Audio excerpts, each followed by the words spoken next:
अस्सलाम वालेकुम एवरीवन। तो आज का हमारा टॉपिक है सॉल्यूशंस, ओवरव्यू एंड टाइप्स। हम क्या डिस्कस करेंगे? हम इसमें डिस्कस करेंगे डिफरेंट काइंड्स ऑफ सॉल्यूशन हमारे पास किससे मिलकर बनते हैं और करैक्टरिस्टिक्स क्या हैं सॉल्यूशंस की, ठीक है, और उनकी टाइप्स क्या हैं।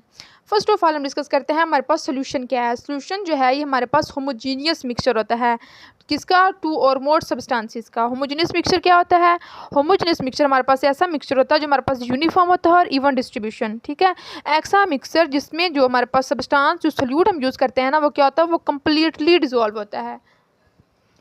जैसे कि यहाँ पर देखिए, हमने इंक ले ली और हमने ग्लास में क्या किया? वाटर ले लिया। जब हम इंक को वाटर में डिज़ोल्व करेंगे तो क्या होगा? इंक जो वाटर में है वो कम्प्लीटली डिज़ोल्व हो जाएगी। तो ये जो मिक्सचर बनेगा ये क्या होगा? Homogeneous mixture, uniform even distribution इसमें हुई है, ठीक है। कम्प्लीटली तौर पर जो सोल्यूट हमने ऐड किया है वो इसमें डिज़ोल्व हो गया है। जबकि हेट्रोजीनियस मिक्सचर कौन सा होता है? हेट्रोजीनियस मिक्सचर हमारे पास ऐसा मिक्सचर होता है जिसमें हम जो सोल्यूट ऐड करते हैं ना, सोल्यूट किस में ऐड करते हैं? वाटर में। जैसे ही सोल्यूट वाटर में ऐड करते हैं, जो सोल्यूट होता है वो डिज़ोल्व होता ही नहीं है, ठीक है। ये देखें, ये क्या है? ये हमारे पास वाटर ऑयल मौजूद है, ऑयल के पार्टिकल्स मौजूद हैं।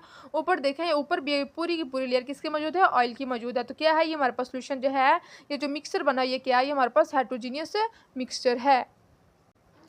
अब सोल्यूशन में हमारे पास कौन कौन से पार्ट्स मौजूद होते हैं, मतलब सोल्यूशन के पार्ट्स क्या हैं, ये कौन कौन से पार्टिकल्स हमारे पास सोल्यूशन में मौजूद होते हैं। सोल्यूशन के दो इंपॉर्टेंट पार्ट्स हैं हमारे पास। फर्स्ट जो है वो सोल्यूट है और सेकंड जो है वो सॉल्वेंट है।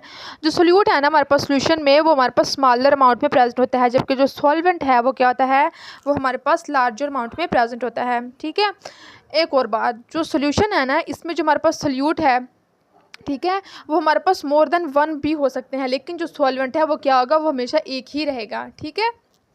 अब हम आते हैं इसकी टाइप्स पे, ठीक है। सॉल्यूशंस की क्या कितनी टाइप्स हैं? एक फर्स्ट डिस्कस करते हैं वो सॉल्यूशन ऑफ लिक्विड्स, ठीक है। लिक्विड्स में कैसा सॉल्यूशन बनता है? फर्स्ट हम क्या करेंगे? Solution of isopropyl alcohol and water, ठीक है।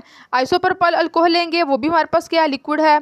और हम वाटर लेंगे, वो भी हमारे पास लिक्विड है। इन दोनों को मिक्स करके एक नया हमारे पास एक सब्सटेंस बनेगा, वो क्या होता है वो भी हम डिस्कस करेंगे।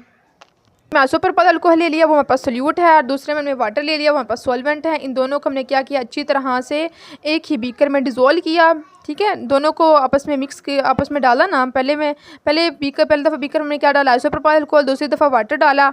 वाटर डालकर उनको अच्छी तरह से मिक्स किया स्टीरर के साथ। जब हमने मिक्स किया, मिक्स करने के बाद हमारे पास एक नया सब्सटेंस बना, हमारे पास क्या है? वो हमारे पास रबिंग अल्कोहल है। सेकंड हमारे पास क्या है? Solutions of gases in liquid, कि लिक्विड में जब हम गैस को डिजोल्व करते हैं तो उसका हमारे पास सॉल्यूशन कैसा बनता है और नया सब्सटेंस क्या बनता है। देखें, हमने जो गैस यूज़ की वो हमारे पास क्या है? वो हमने CO2 gas, carbon dioxide gas ले लिया एज अ सोल्यूट, और सॉल्वेंट के तौर पर हमने क्या लिया? वाटर। जब हम इन दोनों को हमने डिजोल्व किया तो हमारे पास क्या बना? सेल्टजर बना, ठीक है।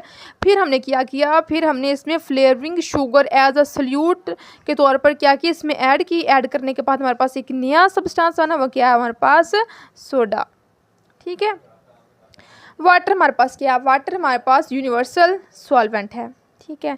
अब हम आते हैं एक्वा सॉल्यूशन पे। एक्वा सॉल्यूशन हमारे पास क्या है? एक्वा सॉल्यूशन हमारे पास होता है किसी भी सब्सटेंस का जो सॉल्यूशन है वाटर में, ठीक है, वो हमारे पास क्या होता है? वो हमारे पास एक्वस सोल्यूशन होता है, ठीक है। Solution with water as a solvent. Example क्या है? Soda, peroxide, coffee, tea, chemistry lab solutions, ये सारे हमारे पास क्या है? हमारे पास सारे के सारे एक्वस सोल्यूशंस हैं। नॉन लिक्विड सोल्यूशंस क्या होते हैं? नॉन लिक्विड सोल्यूशन हमारे पास होते हैं ऐसे सोल्यूशन जो कि solutions are not in liquid state. ऐसे सोल्यूशन जो लिक्विड स्टेट में नहीं होते, वो हमारे पास क्या होते हैं? वो हमारे पास नॉन लिक्विड सोल्यूशंस होते हैं। अब हम आते हैं सॉल्यूशंस ऑफ गैसेस, ठीक है। मतलब पहले तो हमें क्या किया? यहाँ पे हमारे पास एक लिक्विड था और दूसरी हमारे पास गैस थी, लेकिन यहाँ पे हमारे पास गैसेस का ही हमने सॉल्यूशन बनाना है। ये क्या होता है? ये हमारे पास दे आर होमोजीनियस मिक्सचर होता है। इसकी बेस्ट एग्जांपल हमारे पास क्या है? हमारे पास है एयर, हवा, ठीक है। हवा जो है इसमें हमारे पास 78% नाइट्रोजन होती है, 21% ऑक्सीजन होती है, ठीक है। और जो इसके बाद 1% होती है हमारे पास कार्बन डाइऑक्साइड, वाटर, आर्गोन और बाकी अदर गैसेस मौजूद होती हैं। इनका क्या होता है? होमोजीनियस मिक्सचर होता है। ये क्या होती हैं? ये कम्प्लीटली मिक्सड होती हैं, ठीक है।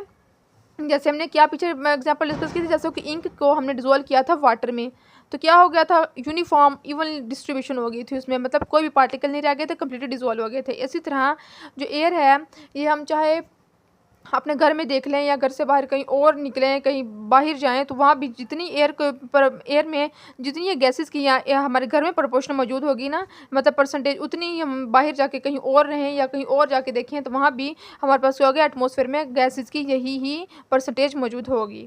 ठीक है, तो थर्ड पे क्या है, थर्ड पे हमारे पास है सोल्यूशन ऑफ सॉलिड्स।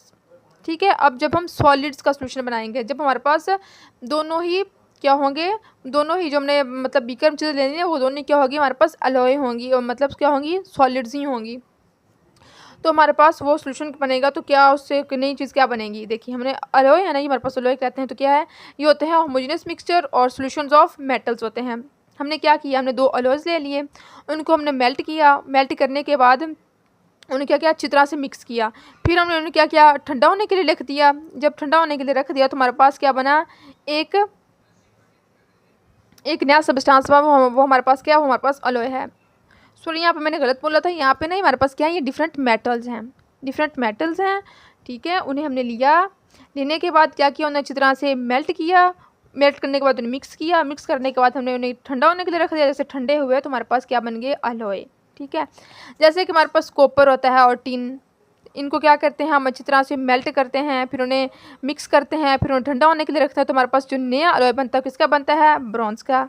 इस तरह हमारे पास ये आयरन और कार्बन, ये दो मेटल हैं, इनको भी हम क्या करेंगे, अच्छी तरह से मेल्ट करेंगे, फिर मिक्स करेंगे, फिर ठंडा होने के लिए रखेंगे, तो फिर हमारे पास जो नया अलॉय बनेगा वो क्या होगा, स्टील का। ओके, तो आज का लेक्चर यहीं पे एंड होता है, कल मिलेंगे एक नए लेक्चर के साथ, तब तक के लिए अल्लाह हाफिज़।